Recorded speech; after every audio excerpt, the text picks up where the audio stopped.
So mga kapatid, gusto ko lang i-share sa inyo yung napapanahong issue ngayon na nangyayari. At ito ay gumigimbal ngayon sa mga social media.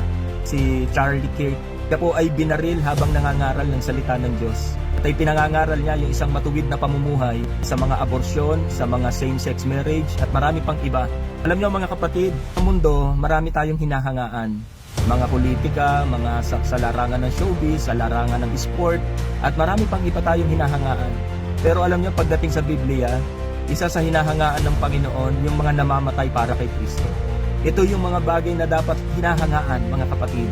Ang sabi nga ni Apostol Pablo sa Filipos chapter 1 verse 21, "For me to live is Christ and to die is gain." Kung meron man tayong hahangaan sa panahon ngayon, sa mga social media, hindi yung mga ilang mga personalidad, kundi sa Biblia ang hinahangaan yung mga namamatay sa paglilingkod sa Panginoon. Sabi pa sa Pahayag chapter 14 verse 15, "Isulat mo ito mula ngayon, mapapalad ang naglilingkod sa Panginoon hanggang kamatayan."